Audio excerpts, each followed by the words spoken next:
ঢাকা শহর যখন গভীর ঘুমে আচ্ছন্ন, ঠিক তখনই ধানমন্ডির ৭ নম্বর রোডের সেই আলিশান ফ্ল্যাটে ঘটে গেল এমন কিছু যা পুরো শহরকে স্তব্ধ করে দিয়েছিল।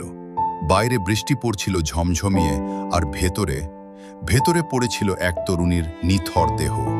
না কোনো ধস্তাধস্তি, না কোনো জোড়াজুড়ি, কিন্তু লাশের পাশে পড়েছিল একটা অদ্ভুত জিনিস, একটি নীল রঙের কাঁচের চুড়ি। কে ছিল সেই খুনি, আর কেনই বা সে খুনিনী হিসেবে রেখে গেল এই রহস্যময় চিহ্ন? নিহত তরুণীর নাম ছিল শামিয়া, বয়স মাত্র 23। একাই থাকতেন এই ফ্ল্যাটে। প্রতিবেশীরা তাকে চিনতেন এক শান্ত আর হাসি খুশি মেয়ে হিসেবে। কিন্তু সেই রাতে ঠিক কী ঘটেছিল? পুলিশ যখন দরজা ভেঙে ভেতরে ঢোকে, তারা অবাক হয়ে যায়। ঘরের জানলা ভেতর থেকে বন্ধ, মেইন গেটও লক করা।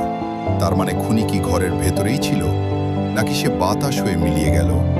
তদন্তে নেমে গোয়েন্দারা ৩টি অদ্ভুত ক্লু পান। প্রথমত, শামিয়ার ফোনের শেষ কলটি ছিল রাত ২টায়, কিন্তু নম্বরটি ছিল আননোন।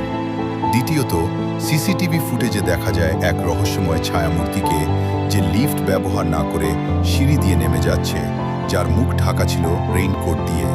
আর ৩ নম্বর ক্লু, সেই নীল কাচের চুড়ি। মজার ব্যাপার হলো, শামিয়া কোনোদিন কাচের চুড়ি পরতেন না। তবে কি খুনি শামিয়াকে কোনো সংকেত দিতে চেয়েছিল, নাকি এটি ছিল কোনো পুরনো প্রতিশোধের চিহ্ন? তদন্তের ১০ম দিনে বেরিয়ে এলো এক হাড়হিম করা তথ্য। সেই নীল চুড়িটি কোনো সাধারণ চুড়ি ছিল না। এটি ছিল ২০ বছর আগের এক অমীমাংসিত খুনের মামলার একমাত্র আলামত। আর সেই খুনের শিকার হয়েছিলেন খোদ শামিয়ার মা। গোয়েন্দারা বুঝতে পারলেন এই খুনি কোনো অপরিচিত কেউ নয়, সে ছিল শামিয়ার খুব কাছের কেউ, যে বিগত ২০ বছর ধরে এই মুহূর্তটির অপেক্ষা করছিল। খুনি কে জানেন?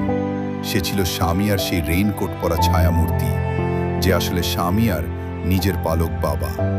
আইন হয়তো অপরাধীকে শাস্তি দিয়েছে, কিন্তু শামিয়ার জীবন আর ফিরে আসেনি। আজও সেই ফ্ল্যাটটি খালি পড়ে আছে,